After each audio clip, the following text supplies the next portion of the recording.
What is going on, guys? Longtime New York Giants quarterback Eli Manning retired after the 2019 season. And with that, one of the most intriguing Hall of Fame debates commenced. Does the two-time Super Bowl champion deserve a spot in Canton, despite his well-documented inconsistency and career 500 record? Personally, I think he should be inducted, but there are arguments to be made for and against Eli's Hall of Fame worthiness. Here are 5 reasons why Manning belongs in the Pro Football Hall of Fame, and 5 reasons why he doesn't. Number 5. Belongs. The clutch genes. Regardless of stats, individual awards, and records, every quarterback's goal is to win. Everybody knows that Manning won 2 Lombardi trophies and Super Bowl MVP awards. But those 2 big games against the New England Patriots weren't the only times Eli proved just how clutch he really is. Manning retired at 10th all-time in game-winning drives with 37, more than other all-time greats like Aaron Rodgers, Terry Bradshaw, Warren Moon, Fran Tarkenton, Joe Montana, and Jim Kelly, among others. Manning also retired in a tie for 13th most fourth-quarter comebacks with 27.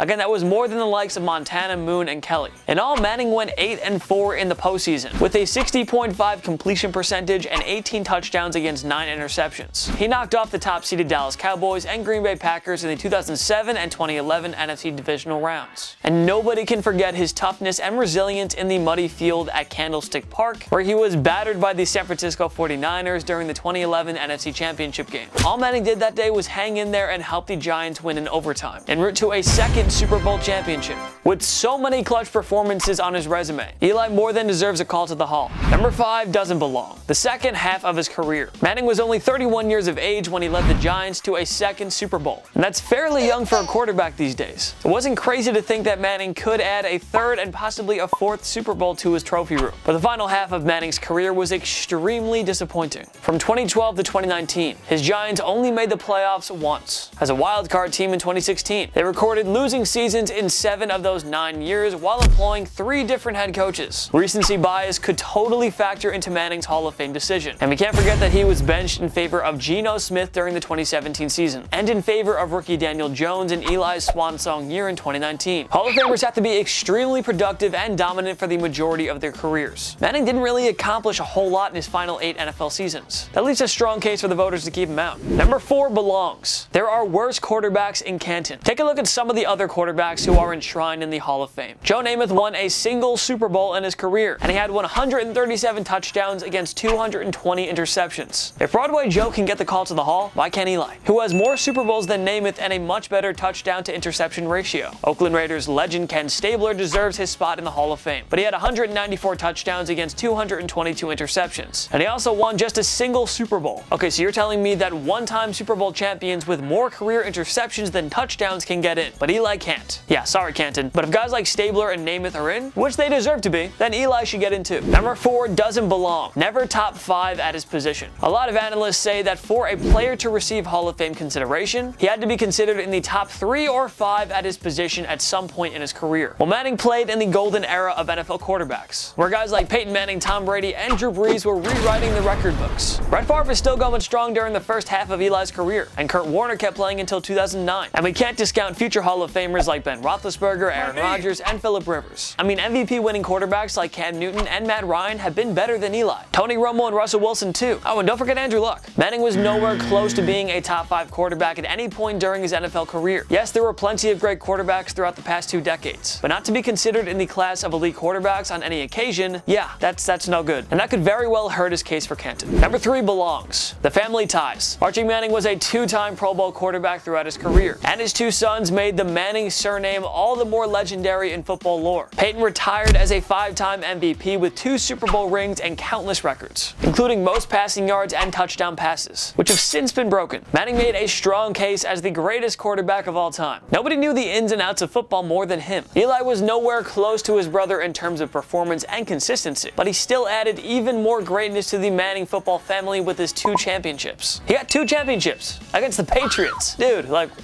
come on. He defeated Peyton's arch rival in the Super Bowl twice. He defeated Tom Brady and the Patriots. Bill Belichick, Tom Brady, he beat them twice. Peyton and Eli gave the Manning family such a special name. The former will be inducted in his first year of eligibility, and Eli should too. When you're part of such a special football family, and when you did your part in growing your family name, you deserve your credit. And for Manning, his reward will be in the form of getting a call from Kent. Number 3. Doesn't belong. His quarterback record. Legendary football coach Bill Parcells once said, "You are what your record says you are." Well, Manning went 117 114 and 117 in his career. If Eli is what his record says he is, then it says he was a .500 quarterback. That means he's merely average, not good, not bad, right in the middle. Well, the Hall of Fame isn't for guys who are only average throughout their careers. It pays for great players only. Pretty much every great quarterback in NFL history racked up a phenomenal win-loss record. The Giants only had 7 winning seasons under Eli's watch. Tom Brady, by the way, hasn't had a losing season with the Patriots in his entire career. Ben Roethlisberger never had a losing season when he played all 16 games. Peyton Manning only had winning seasons every year from 2002 to 2016. Eli, on the other hand, had 2 8-8 seasons and 6 losing seasons, including his 1-3 record in 2019. And again, the Giants only had 1 winning season over Eli's final 7 years. It's not exactly inspiring. Now, it's not Manning's fault that he had to work with a dysfunctional front office, unqualified head coaches, and a poor roster for many of those years. But try explaining that to the voters. If they decide his career 500 record is enough to keep him out, how can we possibly complain? Number 2, belongs. Stats don't lie. Alright, so Manning's career record wasn't great, and he was never top 5 in his position. But so what? Manning retired 7th all-time in passing yards with 57,023, and 7th all-time in passing touchdowns with 366, and 7th all-time in pass completions with 4,895. The guys ahead of him in each category are either locks for the Hall of Fame, or they're already in. Manning finished ahead of other all-time greats like John Elway, Joe Montana, Warren Moon, Fran Tarkenton, and Johnny Unitas in these categories. Stats don't lie. Oh, and should we mention that he never missed a game due to an injury? Eli recorded 210 consecutive starts before then head coach Ben McAdoo controversially benched him in favor of Geno Smith. You what?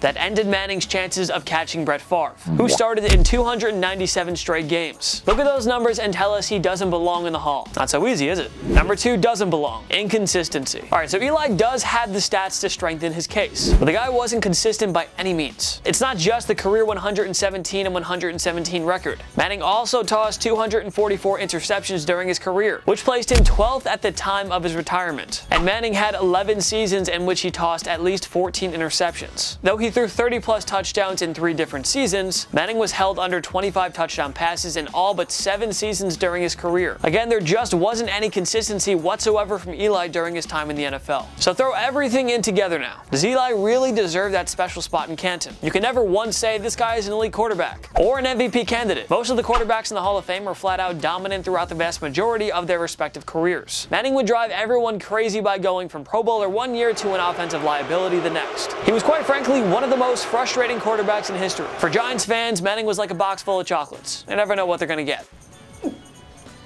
Are you okay? I'm fine. I just threw up in my mouth a little bit.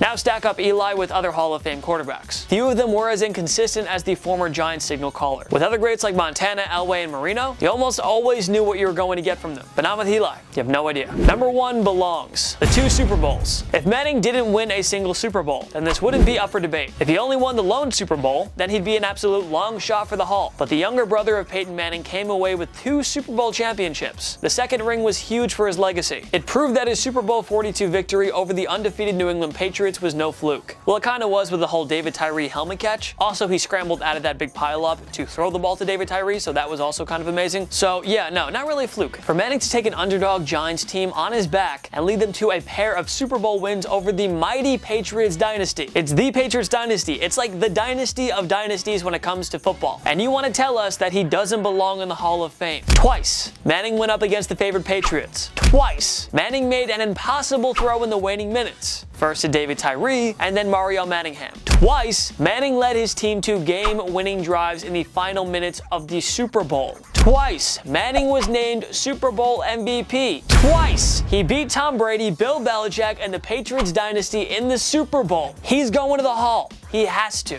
The great Bill Belichick knew how to shut down the Buffalo Bills' no-huddle offense in Super Bowl 25. He shut down the St. Louis Rams' greatest show on turf offense in Super Bowl 36. He got the best of Peyton Manning more often than not. He figured out how to shut down MVP Matt Ryan when it mattered most in Super Bowl 51. He held the high-powered Rams offense to 3 points in Super Bowl 53. But nope, Belichick could never figure out Eli Manning, who bested the Patriots in 3 of 5 meetings. When it mattered most, Eli defeated the NFL's greatest dynasty and the game's greatest quarterback and head coach Again, not once, but twice. Now put him in the Hall.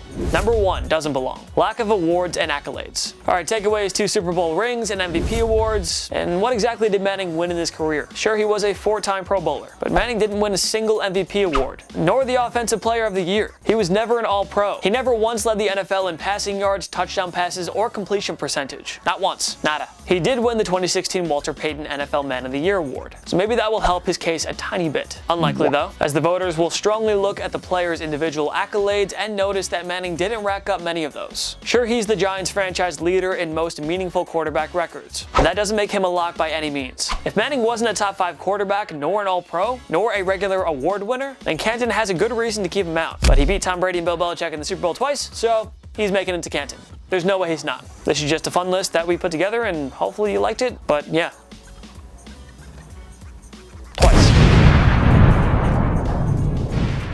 But the real question is, do you think that Eli Manning belongs in the Hall of Fame? Join me in the comment section below. Make sure to follow myself at TPS on social media. We post great content all the time. TikTok, Instagram, Twitter, YouTube, we're everywhere. Go find us. If you like this video, give it a like. It takes 1 click right down there. Subscribe to TPS. We post videos every single day. Of course, thank you so much for watching. I'm Jason Biondo. I'll see you next time. My knee.